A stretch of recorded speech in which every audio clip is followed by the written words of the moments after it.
ito guys. So, ito yung mga chismis. Iwasan.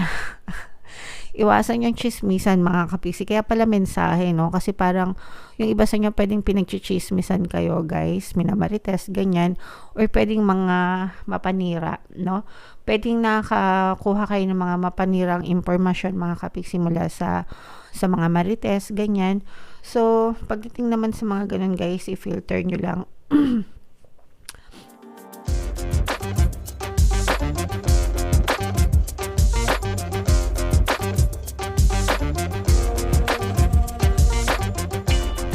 Hello guys, hello Gemini, welcome back to Pinoy Pixie Tarot. Ang pamagat ng episode natin for tonight is first half of May kapalaran. Para ngayong May 1 to 15 guys, para sa Gemini, Sun, Moon, Rising, Sign, and Venus. Starting ngayong May, mga kapiksi, gagawa na rin tayo ng ganitong klase ng video, yung first half, and then always naman tayo merong mid-month kapalaran. If in case hindi kayo nakaresonate sa inyong monthly Taroscope, mga kapiksi, pwede nyo panoorin tong video na to, okay? So, general reading lang guys. Pwede mag-resonate, pwedeng hindi. Combination ng positive and negative energy. Unahin natin tong deck na to. Tingnan natin yung mga mensahe sa inyo, guys. Wow, victory, success, tagumpay, grabe. Unang-unang message pa lang, sobrang positive agad yung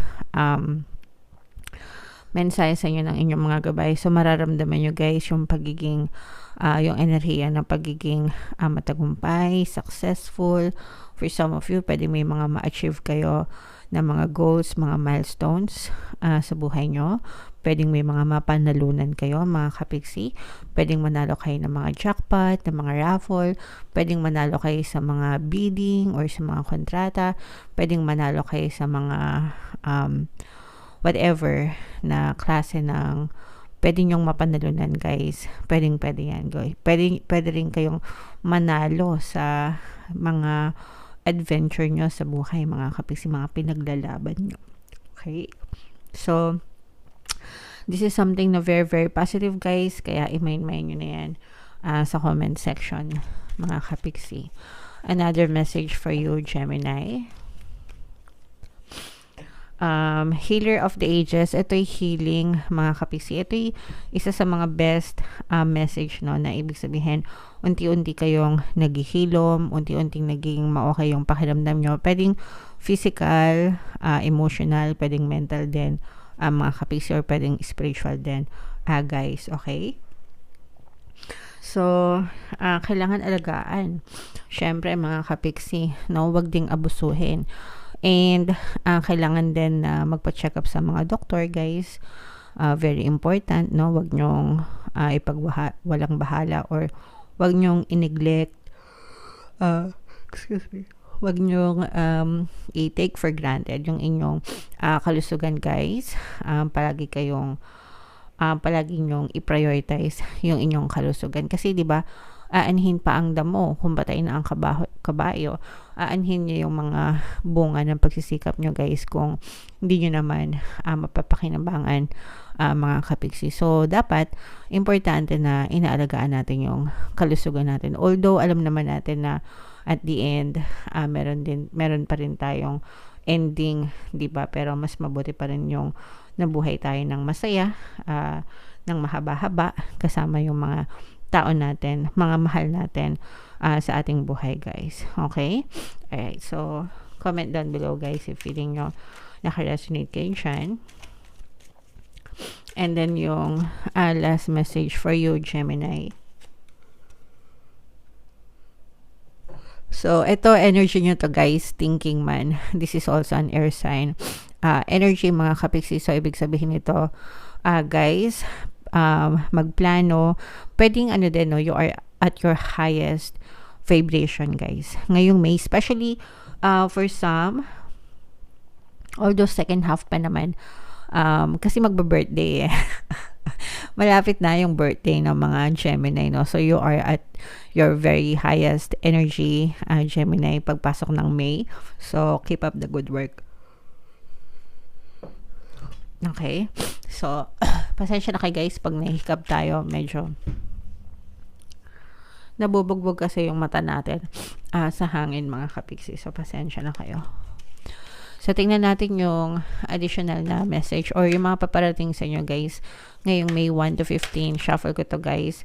Habang sinushuffle ko to, panoorin nyo muna yung video natin regarding sa ating paano mag-manifest ng abundance video course. Kapiksi, sawa ka na ba sa mga struggles at hirap sa buhay mo? Masipag ka ba at masikap sa buhay ngunit hindi ka pa rin umaasenso? Ilang beses ka na bang nag-attempt magnegosyo at mag-invest pero palagi ka pa rin nalulugi? Sa pagkakataon na ito ay maaaring may subconscious beliefs ka na nagiging balakid sa iyong pag-unlad at pagyaman. Introducing, paano mag-manifest ng abundance video course. Dito ay matututunan mong ma-overcome ang mga balakid mo para tuluyan ka ng umunlad, umasenso, sumagana, maging matagumpay, successful at maswerte sa iyong kabuhayan, pera, trabaho, negosyo, salapi at kaperahan ng bonggang-bongga.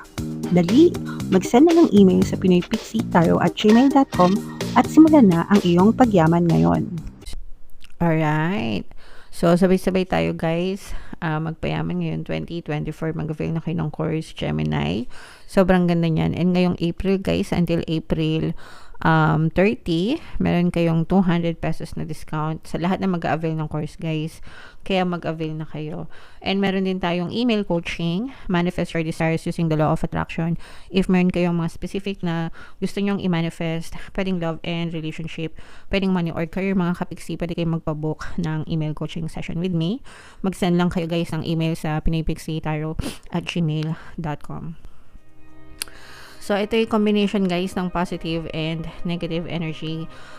Gemini, kayo ay represent ng King of Swords sa ating spread. Pero, guys, this is, victory. Ibig sabihin nito, guys, magwawagi kayo. Asan na yung ito, energy ng victory, mga kapiksi. Kasi for some of you, guys, maaari kayong maka-experience ng mga problema, no?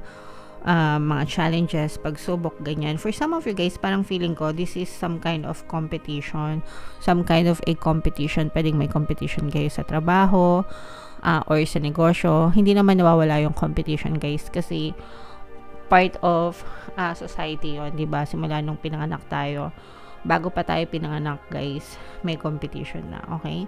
And pinaka the best example niyan, di ba, is yung sa eskwelahan. Pag may tanong si teacher, di ba, paunahan kayo ng pagtataas ng kamay ng mga kaklase nyo, ma'am, sir, kasi alam nyo yung sagot. So, dun pa lang, di-display agad yung competition. Pero, that is to bring out the best in you, mga kapiksi. Pero, eto, medyo challenging para sa inyo itong competition na to, but you will overcome this, guys. Ito yung victory, no? Kaya nga sabi ko sa inyo, guys, meron kayong mapapanalunan, di ba? Pwedeng manalo kayo sa mga pagsubok sa buhay kasama ito. Mananalo kayo sa mga challenges, ganyan.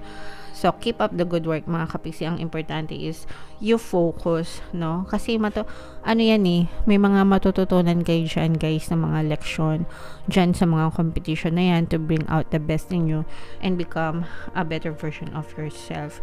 For some of you, guys, maaring may mga good karma din, mga changes, dala ng good karma nyo, mga kapiksi. Ibig sabihin, pwedeng makaramdam kayo ng pagbabago sa buhay nyo, mga bagong experiences, ganyan, dahil sa inyong good karma, mga kapiksi. So, again, guys, yan, dapat minamind nyo yan sa comment section. Mine, good karma, mine magagandang pagbabago, mine tagumpay, syempre, especially.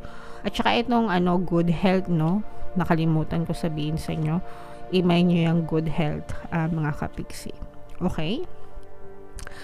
And for some of you, guys, maaari kayo magkaroon ng addition to the family. Pwedeng maging medyo abala kayo. So, pwedeng magkaroon kayo ng bagong baby o kaya addition to the family. Baka meron na kayong mga adults na mga anak, tapos mag-aasawa sila. So, yung asawa nila, addition to your family, mga kapiksi. Okay? So, syempre, it's a blessing the more na dumadami yung pamilya nyo, di ba, miyembro ng pamilya nyo. It's a blessing kasi dadami pa yung lahi nyo. So, i-welcome nyo sila, guys, no? Sa buhay nyo.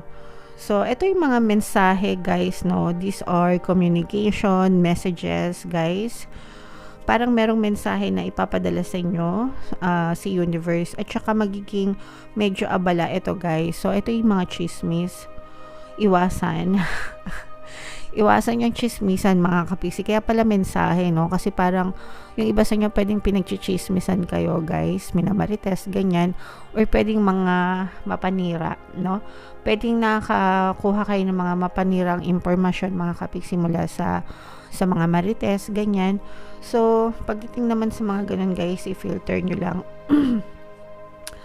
Minsan hindi naman natin may iwasan makatanggap tayo ng chismis, no? Kahit nga nananahimik tayo, minsan bigla na lang may mag-chat sa'yo, huy, alam mo ba si ganito, si ganyan, ganito, ganyan, diba? So, kaway-kaway sa mga naka-resonate, no? Syempre, pagka information nakapunta sa inyo, sa inyo na lang, kasi pag pinagkalat nyo yun, nagmarites kayo, diba? Pero kung nakarating sa inyo, tapos pinatigil nyo na sa inyo, diba? Good job kayo dyan, mga kapiksi. Stop spreading mga false information, mga negative especially, diba?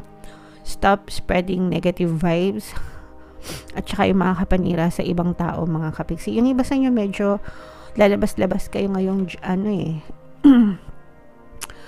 ngayong season na to, kasi parang meron kayong social gathering or social event na pupuntahan, mga kapiksi, no? With the aim na parang lalo pang lumawak yung network nyo and connection nyo. So, okay lang yun, guys. Pero, sabi ko nga, iwasan nyo yung magmarites, mga kapiksi. Although, hindi ko alam, parang ano na yun, tradisyon na yun sa mga Pinoy-Pinay, ganyan. But, yeah. Wag lang wag lang makapanira ng kapwa, mga kapiksi, kasi iba na yun, mga guys, okay? Alright. So, comment down below, Gemini, if feeling nyo naka-resonate kayo dito.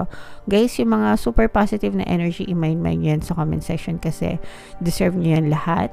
And advance happy birthday, Gemini. Ito yung ating mga pampaswerte subliminals. Pakinggan nyo, mga kapiksi, para makatulong sa inyo.